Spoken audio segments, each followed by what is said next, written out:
ఒక్కసారి ఈ దృశ్యాన్ని ఊహించుకుందాం. ఈశాన్య భారతదేశంలో అడవుల మధ్య ఉన్న ఒక గ్రామం అకస్మాత్తుగా అగ్నికీలల్లో చిక్కుకుందని అనుకుందాం. హ్మ్.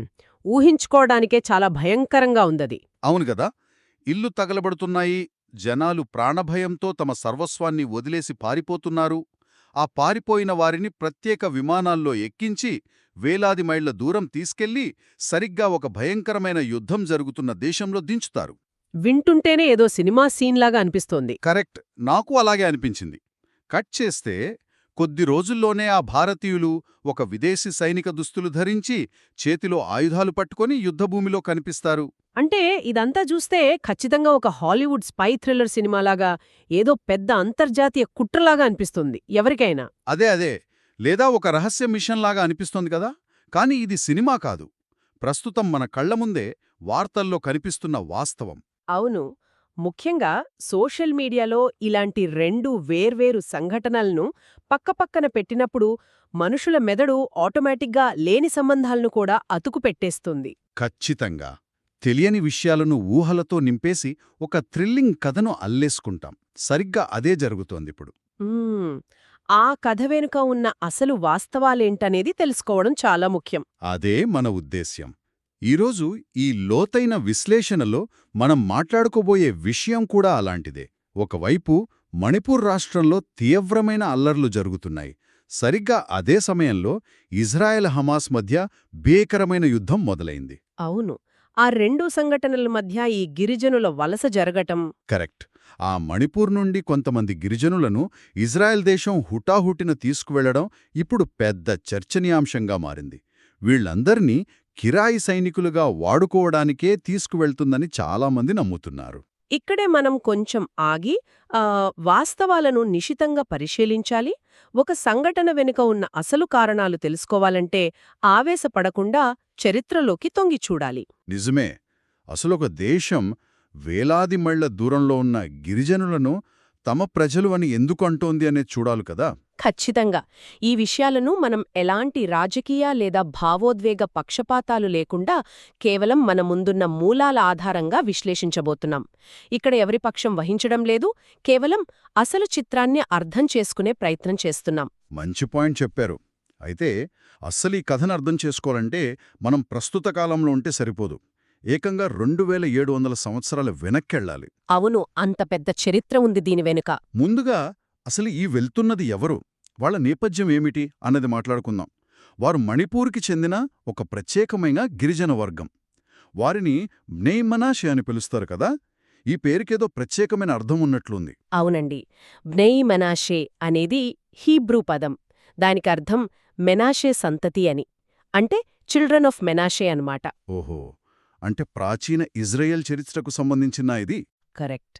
బైబిల్ చరిత్ర ప్రకారం ఆ ప్రాచీన ఇజ్రాయెల్ సామ్రాజ్యం ఒకప్పుడు 12 తెగలుగా ఉండేది. సుమారు క్రీస్తు పూర్వం 722లో అసీరియన్ల దండయాత్రల వల్ల ఆ సామ్రాజ్యం విడిపోయింది. అంటే ఆ ప్రజనంతా చెల్లాచెదురు అయిపోయారు అనొచ్చు. అవును. అందులోని 10 తెగలు ప్రపంచంలోని వివిధ ప్రాంతాలకు వెళ్లిపోయారు. వీటినే చరిత్రకారులు లాస్ట్ ట్రైబ్స్ ఆఫ్ ఇజ్రాయెల్ అంటారు. అలా తప్పిపోయిన 10 తెగలల్లో తాము ఒకటని వీళ్లు నమ్ముతున్నారా? ఖచ్చితంగా. ఆ ప్రాచీన మెనాషే తెగకు చెందిన వారమే తామని, ఈ మణిపూర్ మరియు మిజోరాం ప్రాంతాల్లో నివసించే ఈ వర్గం వారు బలంగా నమ్ముతారు. ఒక్క నిమిషం, ఇది ఎలా సాధ్యం? 2700 సంవత్సరాలు అంటే చిన్న విషయం కాదు. నిజమే. వినడానికి చాలా ఆశ్చర్యంగా అనిపిస్తోంది. మధ్యప్రాచ్యం నుండి బయల్దేరి ఆసియాఖండం మొత్తం దాటుకుని ఎక్కడో ఈశాన్య భారతదేశంలోని అడవుల్లో స్థిరపడడం అంటే మామూలు ప్రయాణం కాదు. పైగా ఇన్ని వందల సంవత్సరాలుగా ఆ నమ్మకాన్ని ఎలా బతికించుకున్నారు? మీరడిగింది 100కి 100 పాళ్ళు నిజం. బయటి ప్రపంచానికి కూడా మొదట్లో ఇదొక కట్టుకథలాగానే అనిపించింది. మరి వాళ్లను ఇజ్రాయెల్ ఎలా నమ్మింది? అంటే వారి ఆచార వ్యవహారాలను లోతుగా అధ్యయనం చేసినప్పుడు చాలా ఆశ్చర్యకరమైన విషయాలు వెలుగులోకొచ్చాయి. వందలాది సంవత్సరాలుగా భిన్నమైన సంస్కృతుల మధ్య జీవిస్తున్నప్పటికీ వాళ్లు తమ ప్రాచీన యూదు ఆచారాలని ఏమాత్రం వదులుకోలేదు. అంటే ఎలాంటి ఆచారాలు పాటించేవారు? ఉదాహరణకు మగపిల్లలకు సుంతీ చేయడం, అలాగే శనివారం నాడు ఎటువంటి పనులు చేయకుండా విశ్రాంతి తీసుకుని సబాత్ నియమాన్ని పాటించడం లాంటివి. ఓ అంటే ఆ పాత యూదు సంప్రదాయాలన్నీ అన్నమాట. అవును, ముఖ్యంగా వారి పురాతన జానపద గీతాలలో జియాన్ అనే పదం ఎర్ర సముద్రాన్ని దాటిన ప్రస్తావనలు ఉండటం పరిశోధకులను ఆశ్చర్యపరిచింది. వావ్! అంటే వారు తమ చరిత్రను పాటల ద్వారా ఒక తరం నుండి మరో తరానికి జాగ్రత్తగా అందిస్తూ వచ్చారు. ఇదొక అద్భుతమైన విషయం. ఖచ్చితంగా. అయితే కేవలం కొన్ని ఆచారాలు పాటిస్తున్నారు కదా అని ఒక దేశం వారిని అధికారికంగా పౌరులుగా ఎలా అంగీకరిస్తుంది? దీనిపై ఇజ్రాయెల్ ప్రభుత్వం ఎలా స్పందించింది? ఏదో ఒక రాత్రికి రాత్రే వాళ్లను తీసుకెళ్ళిపోలేదు కదా? లేదు, అస్సంలేదు. ఇది చాలా సుదీర్ఘమైన ప్రక్రియ. 2005లో ఇజ్రాయెల్ దేశపు ప్రధాన మతగురువు అంటే చీఫ్ రబ్బీ అయిన షలోమో అమర్ దీనిపై ఒక ప్రత్యేక బృందాన్ని వేశారు. అంటే లోతైన పరిశోధనలు జరిపించారన్నమాట. అవును. ఆ బృందం భారతదేశానికి వచ్చి బ్నే మెనాషే వర్గం వారి జీవనశైలిని, ఆచారాలను స్వయంగా పరిశీలించారు. అవన్నీ పూర్తయిన తర్వాతే రబ్బీ అమర్ ఈ వర్గాన్ని అధికారికంగా యూదులుగా గుర్తించారు. ఓహో, అధికారిక గుర్తింపు రావడమనేది ఈ మొత్తం కథలో ఒక టర్నింగ్ పాయింట్ లాంటిది. ఖచ్చితంగా. ఈ గుర్తింపు తర్వాతే అసలు ప్రక్రియ మొదలైంది. అయితే ఇక్కడ మనం మరొక కీలకమైన పాయింట్ గురించి మాట్లాడుకోవాలి.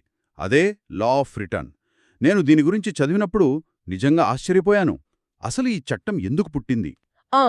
రెండవ ప్రపంచ యుద్ధంలో యూదులు ఎదుర్కొన్న ఘోరమైన అకృత్యాల తర్వాత ప్రపంచంలో యూదులకు ఎక్కడ ఆపద వచ్చినా రక్షించే ఒక సొంత దేశం ఉండాలనే ఉద్దేశ్యంతో ఇజ్రాయెల్ ఏర్పడింది కదా. అవును, అదొక చారిత్రక పరిణామం. ఆ సమయంలోనే వాళ్ళు రాజ్యాంగంలో ఈ లా ఆఫ్ రిటర్న్ అనే చట్టాన్ని తెచ్చారు.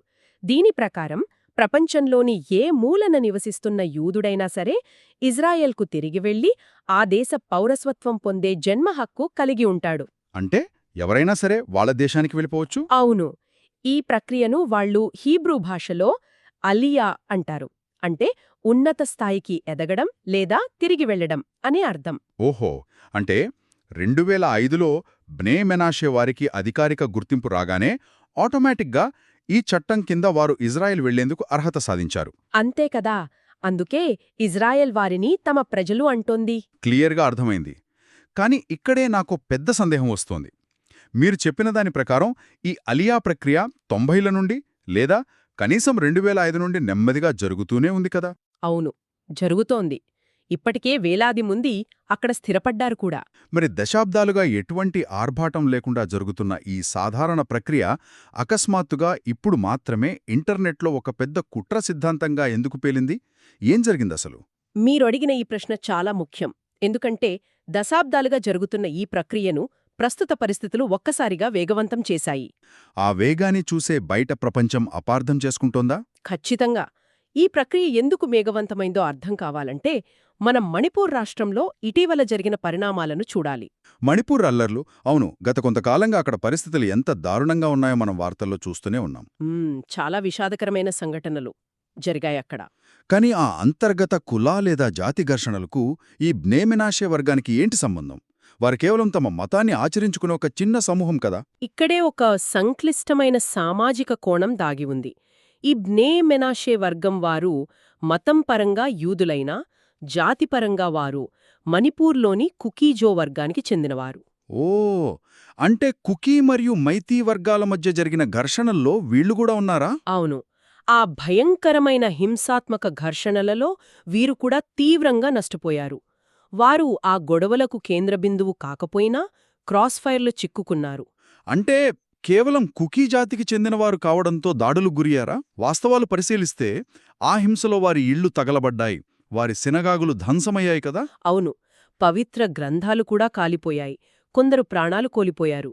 వందలాది మంది శరణార్థులుగా క్యాంపుల్లో తలదాచుకోవాల్సొచ్చింది. ఒకప్పుడు ప్రశాంతంగా జీవించిన వారు అకస్మాత్తుగా అలా అయిపోవడం చాలా బాధాకరం. మరి ఆ సమయంలో ఇజ్రాయెల్ ఏం చేసింది? సరిగ్గా అలాంటి భయానక వాతావరణంలోనే ఇజ్రాయెల్లోని కొన్ని సంస్థలు రంగంలోకి దిగాయి. ముఖ్యంగా షావేయి ఇజ్రాయెల్ అనే సంస్థ మణిపూర్ అల్లర్ల కారణంగా క్యాంపుల్లో ఉన్న తమ ప్రజలను తక్షణమే రక్షించాలని ఇజ్రాయెల్ ప్రభుత్వంపై ఒత్తిడి తెచ్చింది. అంటే మా ప్రజలు అక్కడ ఆపదలో ఉన్నారు, వాళ్ళను రక్షించండి అని అడిగారు. అవును, లా ఆఫ్ రిటర్న్ కింద వాళ్లను వెంటనే ఇజ్రాయెల్ తీసుకురావాలని విజ్ఞప్తి చేశారు. ఇదంతా ఒక మానవతా దృక్పథంతో జరిగిన ప్రయత్నం. ఈ పరిస్థితిని చూస్తుంటే నాకొక పోలిక గుర్తొస్తోంది. ఒక ఊరిలో అకస్మాత్తుగా భయంకరమైన వరదలొచ్చాయనుకుందాం. ఊహించుకోవచ్చు. ఆ వరదల్లో ఇరుక్కుపోయిన తమ బంధువులను చూస్తూ దూర ప్రాంతంలో ఉన్నవారు ఊరుకోరు కదా. ఏ రవాణా సాధనం దొరికితే అందులో అత్యవసరంగా తమ ఇంటికి రప్పించుకుంటారు. ఖచ్చితంగా అదే కదా ఎవరైనా చేస్తారు. ఇక్కడ జరిగింది కూడా అక్షరాలా అదే. ఒక వర్గం వారు ప్రాణభయంతో ఉన్నప్పుడు వారిని సొంత ప్రజలుగా భావించే ఇజ్రాయెల్ ప్రభుత్వం ప్రత్యేక విమానాల్లో వాళ్లను తరలించింది. అంతే తప్ప ఇందులో ఏదో వ్యూహం ఉందనడంలో అర్థం లేదు. చాలా స్పష్టంగా చెప్పారు. అల్లర్ల కారణంగా ప్రాణభయంతో ఉన్నవారిని రక్షించడం కోసమే ఆ వలసలు ఊపందుకున్నాయి. అంతకుమించి ఇందులో ఎలాంటి రహస్య అజెండా లేదు. సరే, మణిపూర్ అల్లర్ల వల్ల ప్రాణాలు అరచేతిలో పెట్టుకుని వాళ్ళు ఇజ్రాయెల్ వెళ్తున్నారని మనకు క్లియర్గా అర్థమైంది. కానీ ఇక్కడే అసలైన ట్విస్ట్ ఉంది. అదేంటది?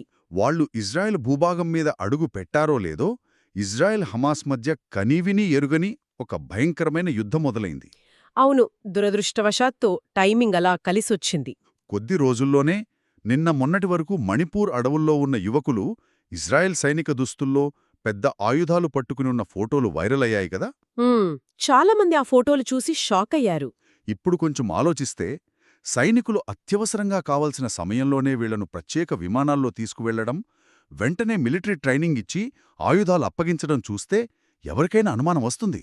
అంటే ఇదంతా యుద్ధం కోసమే చేశారనంటారా? బయటివాళ్లు అలాగే అనుకుంటారు కదా. మణిపూర్ అల్లర్లు ఒక సాకు మాత్రమే, వీళ్లను కిరాయి సైనికులుగా వాడుకోవడమే అసలు ఉద్దేశం అని ఎవరైనా ఎందుకు అనుకోరు? మీ అనుమానం పూర్తిగా సమంజసమే. బయటినుంచి చూస్తున్నప్పుడు ఎవరికైనా అలాగే అనిపిస్తుంది. ఎందుకంటే మనం ఈ సంఘటనలను కేవలం మనకున్న అవగాహనతోనే చూస్తున్నాం. మరి అసలు నిజమేమిటి? కొత్తగా వచ్చిన వాళ్లను మిలిటరీలోకి ఎందుకు పంపుతారు? దీన్నర్థం చేసుకోవాలంటే మనం ముందుగా కిరాయి సైనికులు అనే పదానికి పౌరులు అనే పదానికి ఉన్న తేడాను గుర్తించాలి. కిరాయి సైనికులంటే డబ్బు కోసం వేరే దేశం తరపున యుద్ధం చేసేవాళ్ళు కదా. కరెక్ట్. కాని ఈ బ్నే మనాషే యువకులు అలా కాదు. వారు లా ఆఫ్ రిటర్న్ కింద వెళ్లి ఆ దేశ పౌరసత్వం తీసుకున్నారు. అంటే ఇప్పుడు వారు చట్టబద్ధమైన పౌరులు. ఓకే, పౌరులు కాబట్టి సరిపోయింది. కానీ సైనిక దుస్తులెందుకు వేసుకున్నారు? దానికి సమాధానం ఇజ్రాయెల్ రాజ్యాంగంలో ఉంది. ఇజ్రాయెల్ భౌగోళికంగా చాలా చిన్న దేశం. దాని చుట్టూ ఎప్పుడూ భద్రతాపరమైన ముప్పు ఉంటుంది. అవును, వాళ్ల జనాభా కూడా తక్కువే గదా. అందుకే ఆ దేశం ఒక ప్రత్యేకమైన చట్టాన్ని అమలు చేస్తోంది.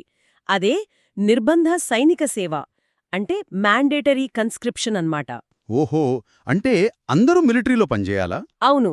18 ఏళ్లు నిండిన ప్రతి ఒక్కరూ, పురుషులు కనీసం 2.5 సంవత్సరాలు, మహిళలు కనీసం 2 ఏళ్లు తప్పనిసరిగా ఇజ్రాయెల్ డిఫెన్స్ ఫోర్సెస్లో అంటే ఐడిఎఫ్లో పనిచేయాల్సిందే. ఒక్క నిమిషం, అంటే ఆ దేశ ప్రధానమంత్రి పిల్లలైనా లేదా అప్పుడే కొత్తగా పౌరసత్వం పొందినవారైనా మిలిటరీకి వెళ్లాల్సిందేనా? 100% పాళ్ళు. అది వాళ్ల దేశ చట్టం, వాళ్ల రక్షణ విధానం. కొత్తగా వచ్చిన వలసదారులకు కూడా వయసును బట్టి ఈ నియమం వర్తిస్తుంది. మన భారతదేశంలో ఎవరైనా సైన్యంలో చేరాలంటే అది వాళ్ల స్వచ్ఛంద నిర్ణయం. మనకు అలాంటి చట్టం లేదు కాబట్టి మనకిది వింతగా అనిపిస్తుంది. ఖచ్చితంగా. కాని ఇజ్రాయెల్లో అది ఒక సాధారణ పౌర బాధ్యత. ఆ చట్టం ప్రకారమే బ్నే మెనాషే యువకులు కూడా తమ దేశరక్షణ కోసం సైన్యంలో పనిచేస్తున్నారు. ఈ వివరణ విన్నాక కానీ అసలు విషయం అర్థం కాలేదు.